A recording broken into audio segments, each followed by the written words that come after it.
오늘 신앙생활 잘하자는 인사를 하자고 한 이유는 신앙생활 하시는 분은 참 많은데 하나님의 약속된 복을 받는 사람은 그렇게 썩 많지 않는 것 같은 안타까움에서 우리 새벽교회 성도들은 신앙생활을 잘 하셔서 이미 약속하고 있는 하나님의 복을 다 이 땅 사는 동안에 이제부터라도 제대로 누리게 되기를 바라서 이런 인사를 요청을 했습니다. 잘했죠? 한 재수가요, 이제 감옥에 들어가서 며칠 지나다 보니까 이제 다 정리가 되고 하나가 남았습니다. 너무 심심합니다. 그래서 심심하다 하고 여기 봤다 저기 봤다 하는데 개미가 한 마리 거기 들어와 있는 거예요. 그래서 열심히 개미를 쫓아다니며 잡았어요. 이 개미를 잡아갖고 개미랑 놀기 시작하는데 개미를 훈련시켰습니다. 무슨 훈련을 시켰냐니 차렷하고 훈련을 시켰어요. 오랫동안 훈련을 시키다 보니까 개미가 제대로 이제 알아듣고 차렷하는 거예요.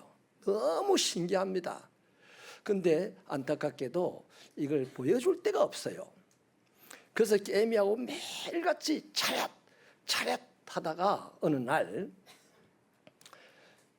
추록을 하게 되었고 이제 나오자마자 식당을 갔는데 이제 자랑할 때가 생겼습니다. 그래서 개미를 식탁 위에 올려놓고서 자랑하려고 웨이터를 불렀어요. 어이 웨이터, 여기 와서 이 개미 좀 봐. 웨이터가 놀래가지고 와가지고 개미를 탁 하고 죽여버렸어요. 그 추록한 재수는 그 개미 가지고 남은 인생 돈 많이 벌고 행복하게 살 거다 꿈을 꾸고 왔는데 첫바람에 웨이터가 그냥 손톱으로 눌러 죽여버렸어요. 웨이터는 당연히 그러지 않겠어요. 식탁 위에 개미가 있으니까 손님 앞에 죄송하니까 얼른 죽인 거죠. 죄송합니다 하고 죽인 거예요. 이걸 갖다가 유머에서는 웨이터의 경거망동이라고 합니다. 여러분 차렷이라고 하는 이것은요, 조직 사회에서 특히 군대에서 가장 기본적인 동작이라 그래요. 이 차렷 자세가 제대로 훈련되지 않으면 기강이 금방 흐트러진답니다.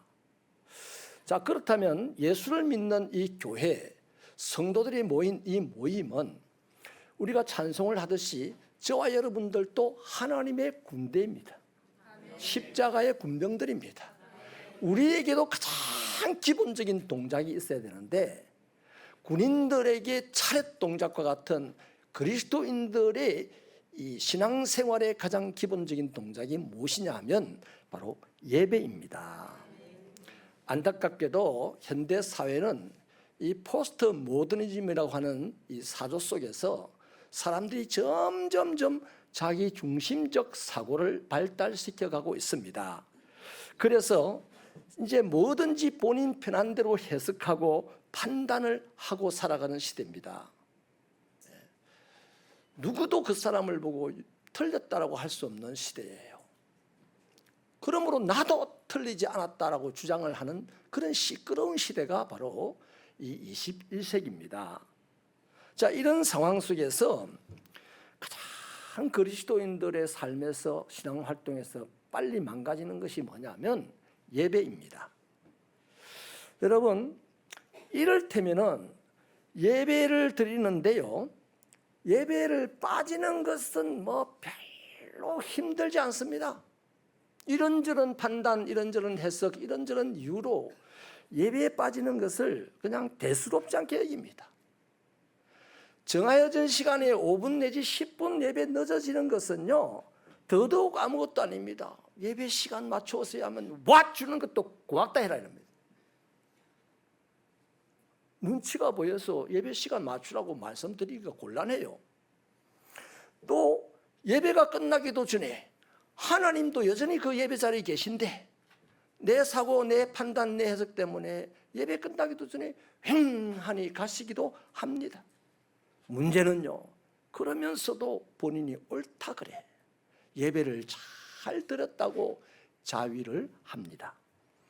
여러분, 한 웨이트가 친절하게 새롭게 살려고 하는 한 인생을 망가뜨린 것 같이, 여러분, 예배를 망가뜨리는 우리의 작은 활동들 하나가 뭐라고 하겠습니까? 하나님 앞에서 성도의 경거망동입니다. 성도의 만행입니다.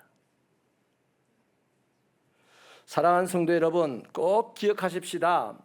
예배는 성도들의 신앙 활동 중에서 가장 중요한 활동입니다. 예배가 안 되는 사람이 선교를 한다고요? 예배가 안 되는 사람이 전도를 한다고요? 그 다른 뭘 가지고 합니다. 하나님이 주시는 힘과 에너지는 없어요. 그러므로 성도들의 활동 중에서, 신앙 활동 중에서 가장 중심에 두고 가장 최우선 순위에 두어야 될 것이 바로 예배 활동입니다. 그래서 누가복음 2장 49절을요 같이 읽어보실까요? 힘차게 읽겠습니다. 시작.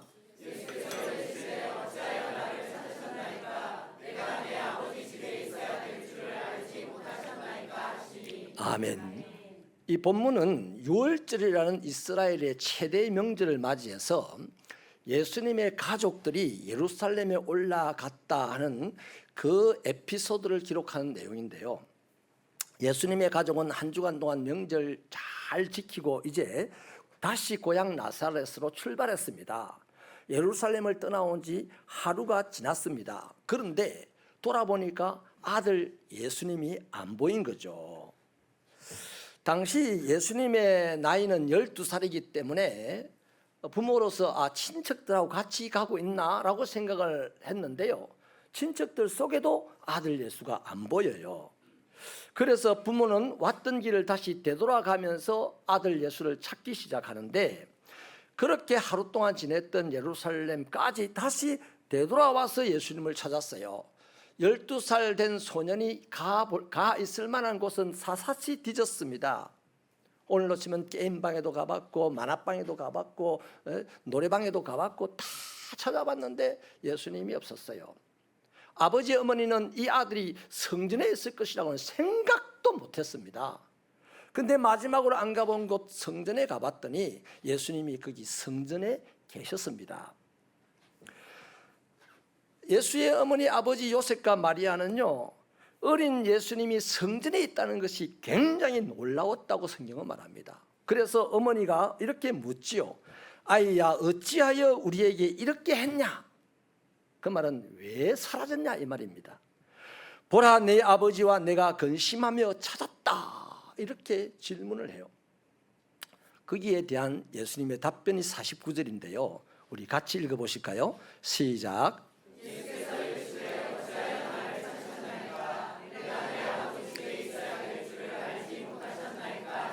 아멘. 자, 여기요 중요한 말이 나옵니다. 예수님께서 하나님을 뭐라고 부르십니까? 아버지라고 불렀어요.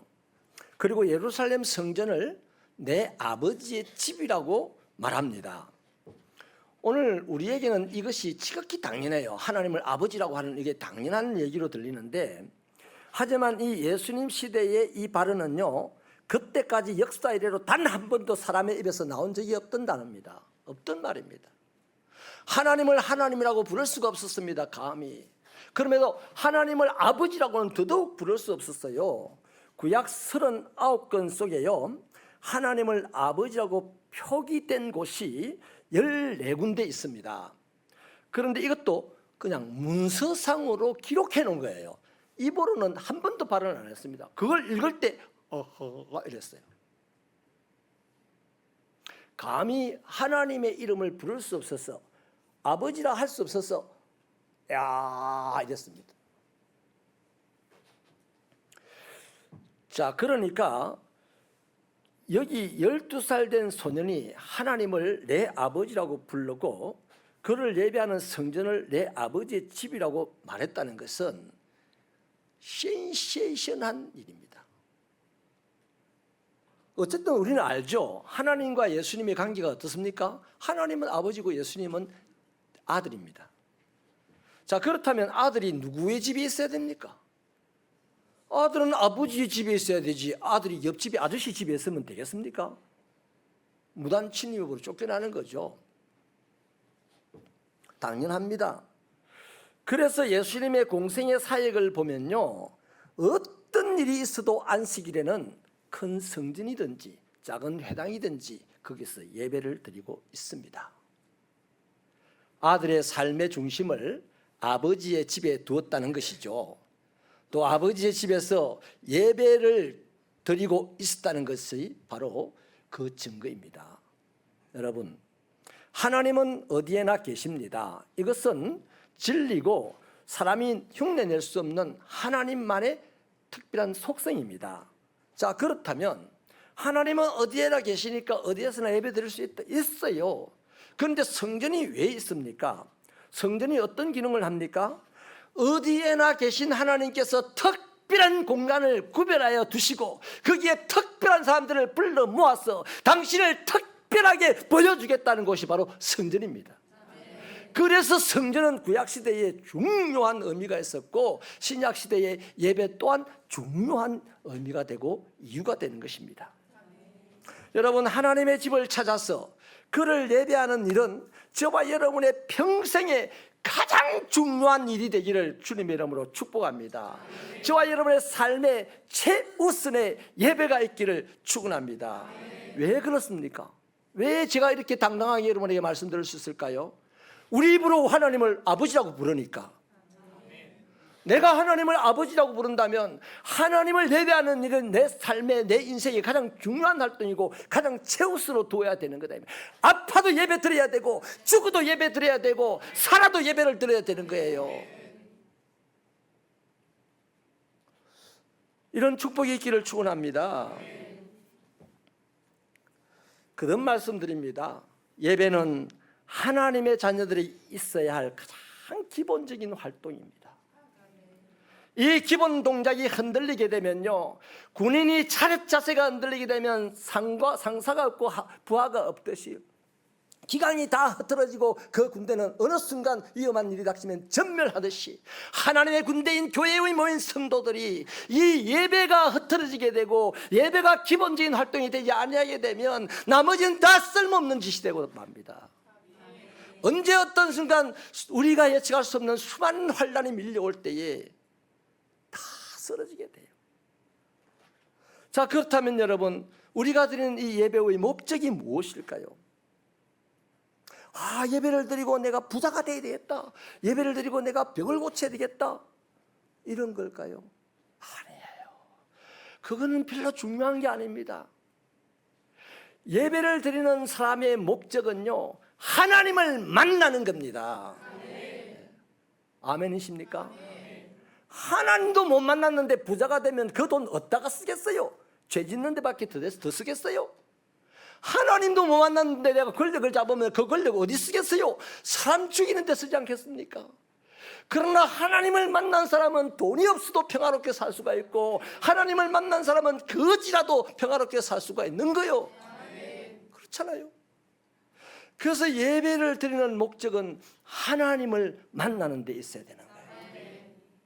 하나님을 만난 야곱은 모든 것을 잃어버려도 태양보다 더 밝은 얼굴로 야복강을 건너지 않아요.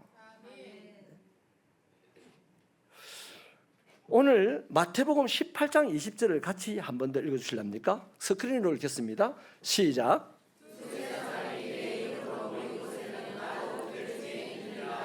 아멘. 자, 두세 명의 성도가 주님의 이름으로 모였다면 주님도 그들 중에 계신다는 말씀이죠. 이게 우리가 한글 성경은 좀 애매한데요, 이 시제가 굉장히 중요한 문제거든요. 원어 성경에는 그 시제를 분명하게 밝히고 있는데 예수님이 당시에 거기 임재할 것이라 하고 미래형으로 약속한 게 아니고 거기 임재해 있다 하고 현재형으로 말하고 있습니다. 그러니까 두세 사람이 마음을 모아서 우리 예배드리자고 모이면 거기에 이미 예수님이 와 계신다는 겁니다. 그러면 오늘 우리가 마음 먹고 이 자리에 모였다면 이미 이곳에 예수님이 와 계신다. 여기 와 예수님이 계신다면 전능하신 예수님, 모든 것을 치유하시는 예수님, 모든 것을 아름답게 하시는 예수님이 여기 와 계신다면 예배드리는 사람이 그 예수 만나면 최고의 장본가 아닙니까?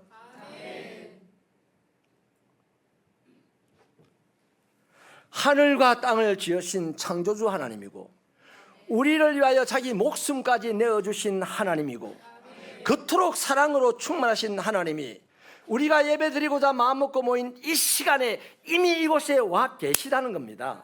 그러므로 공예배는요, 구원받은 자가 주님을 만나는 엄청난 사건이 있는 날입니다. 요것들이 경험되어질 때 그걸 갖다 성령 충만한 사람이라 그러고 세상이 감당치 못하는 사람이라 그러고 하는 거예요. 신학자 브루노라고 하는 사람이요, 여기에 두세 사람을 신약교회 성도의 공예배가 성립하는 최소단이라고 정의했습니다.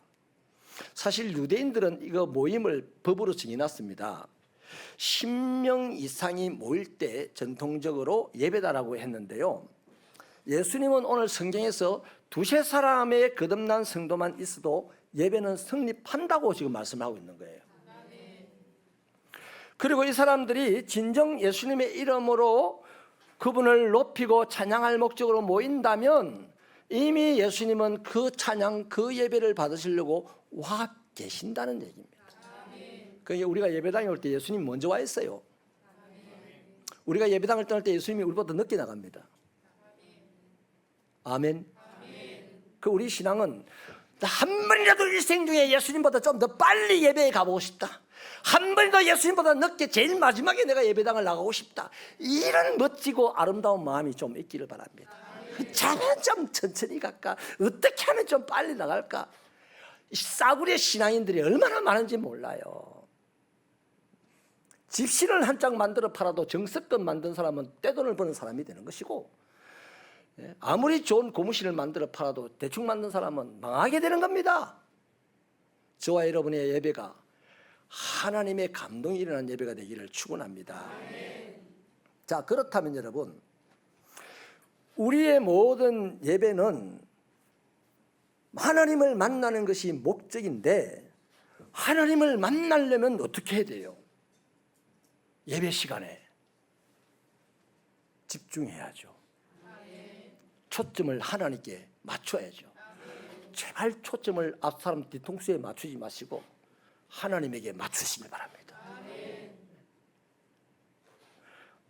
그러므로 저와 여러분이 기도하잖아요. 기도하는 중에 기도를 들으시는 하나님을 만나십시오. 찬송하는 중에 찬송을 받으시는 하나님을 만나십시오. 손을 들 때 손을 내미신 주님을 만나십시오. 예배를 드릴 때 예배를 받으시는 그 주님을 만나시기를 바랍니다. 말씀을 듣는 중에 말씀하시는 주님을 만나시고, 말씀을 듣다가 나의 길을 바른 길로 인도하시는 주님을 만나시는 저와 여러분의 예배가 되기를 바랍니다. 그때 역사가 일어나는 겁니다. 그러므로 여러분, 우리가 기도할 때 어떻게 기도해야 돼요? 한심을 다해서 기도해야 돼요. 찬양할 때 어떻게 해야 돼요?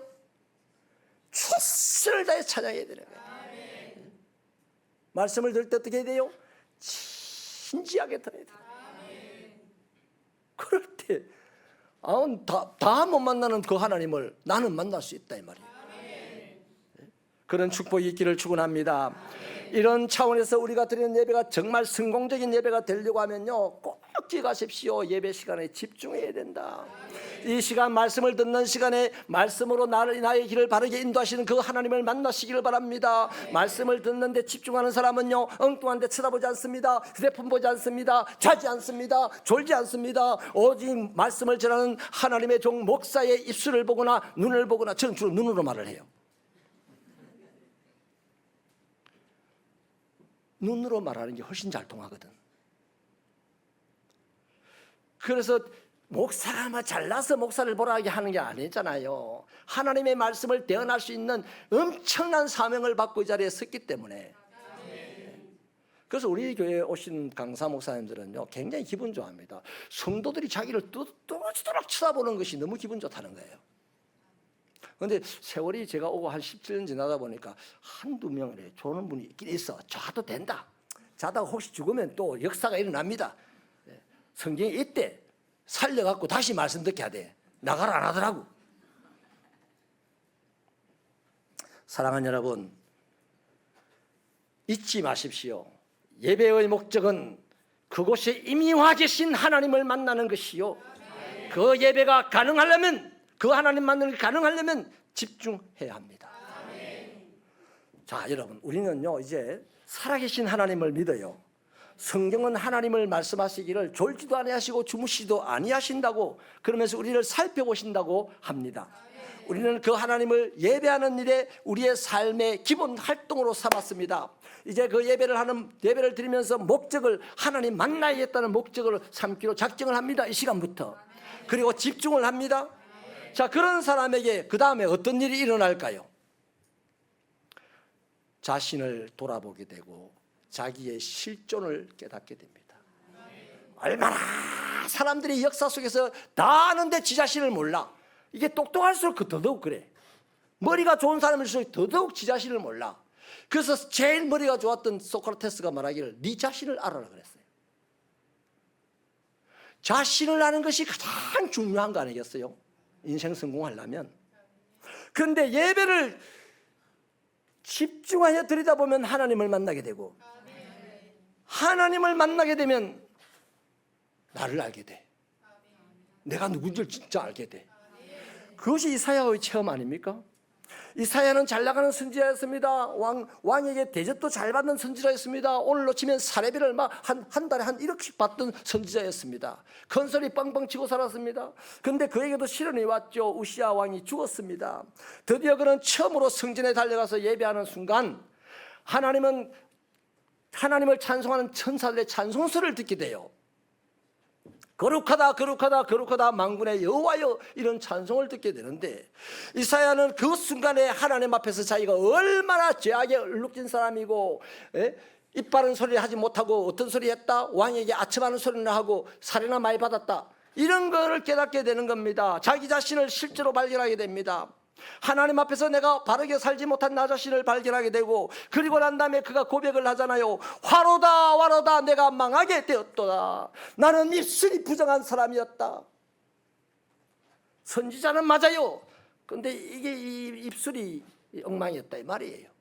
하나님이 기뻐하는 입술이 아니고 왕이 좋아하는 입술이었다 이 말이에요.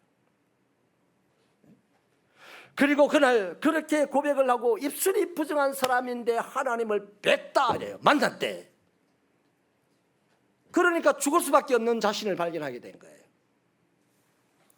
그리고 그날 그는 내 악이 자해졌고 내 죄가 사여졌다는 하나님의 말씀을, 사죄의 말씀을 받습니다.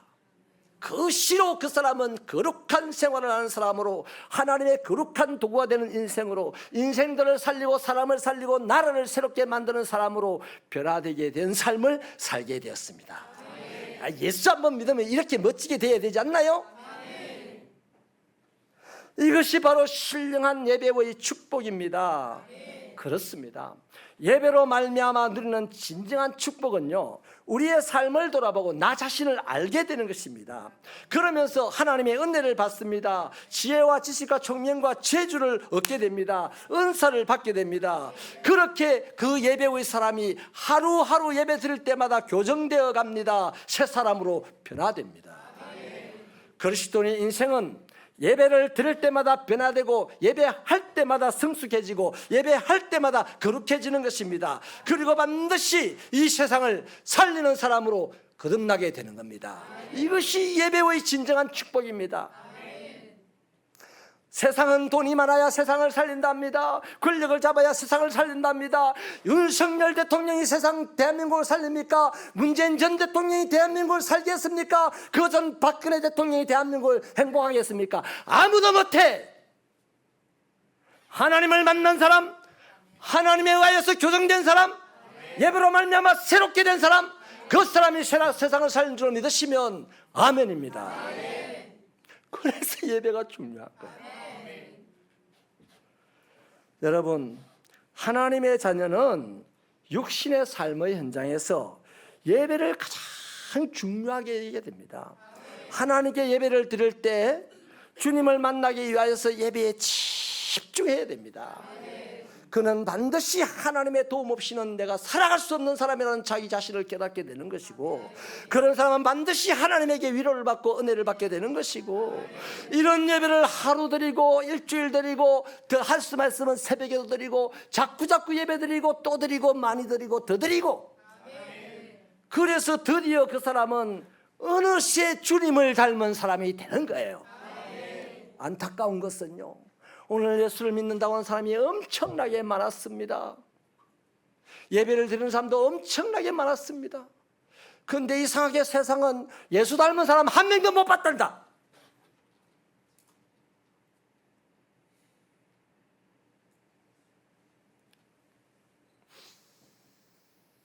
예수 닮기 원합니다. 예배를 자꾸 드리면, 그게 나다넬 호스턴이 쓴 큰바의 얼굴 아닙니까? 뭐 유명한 사람이 이 동네에서 나타나면 저 큰바의 얼굴 같은 사람이 될 것이다 라는 전설이었는데, 실제로 큰바의 얼굴 같은 사람은 거기서 태어나서 거기서 자라서 거기서 살다가 거기서 농사짓고 소 키우고 하던 그 사람이 할아버지가 됐는데, 나다넬 호스턴이 말하는 그 큰바의 얼굴과 닮은 사람이 되었어요. 예수님을 자꾸 예배드리면서 만나고 또 만나고 또 만나면 나도 모르는 사이에 변화되어 있어서 세상은 나를 보고 빛이라고 하고 세상은 나를 보고 소금이라고 한 날이 올 줄로 믿으시면 아멘입니다. 그런 예배가 되기를 바랍니다. 자, 그래서 여러분, 저와 여러분이요, 이런 좋은 예배를 우리 인생의 습관으로 갖게 되기를 소원합니다.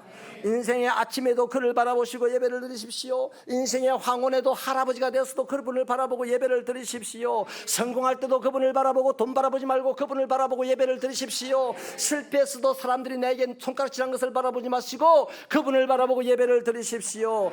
그렇습니다. 그를 바라보아야 닮아갑니다. 이것이 바로 예배의 특권이고 축복입니다. 여러분, 반복적인 행동은 습관을 만들고 그 습관이 그 사람의 운명을 결정한다고 그랬습니다. 불완전한 우리의 인생이요, 점점 멋있어지고 점점 훌륭해지고 또 점점 더 아름다워지고요, 점점 더 하나님 나라에 들어가기 합당한 사람이 되는 비결은 예배를 잘 드리고 예배를 자꾸 드리고 예배를 정성껏 드릴 때 그 사람은 세상을 쥐고 흔드는 주관자가 될 길로 믿습니다. 저는 여러분이 천국 가기를 바라는 것은 이미 끝냈고, 천국 가기 전에 이 땅에서 세상을 한번 주의 말씀으로 호령하고 이렇게 살아봐라 라고 할 수 있는 그런 멋진 그리스도인이 되기를 축원합니다. 예배에 성공하시기를 바랍니다. 하나님, 사람이 잘 되는 것은 돈이 많으면, 권력을 잡으면, 건강하면, 얼굴이 아름다우면, 배운 것이 많으면 잘 된다고 하는데 새빨간 거짓말 아닙니까? 사람이 잘 되는 유일한 비결은 하나님이 역사하는 사람일 때 잘 되는 거 아니겠습니까? 그 가능성을 가지고 있는 자가 오늘 하나님의 자녀들인 줄 믿습니다. 우리가 이제부터라도 다시 한번 예배를 성공적으로 드리는 자가 되어서 주님 닮게 하시고 주님처럼 세상을 살리고 이끌어가는 능력 있는 하나님의 자녀들이 되게 하여 주시옵소서. 우리를 자녀 삼아 주신 것을 감사하옵고 예수님 이름으로 기도하옵나이다. 아멘.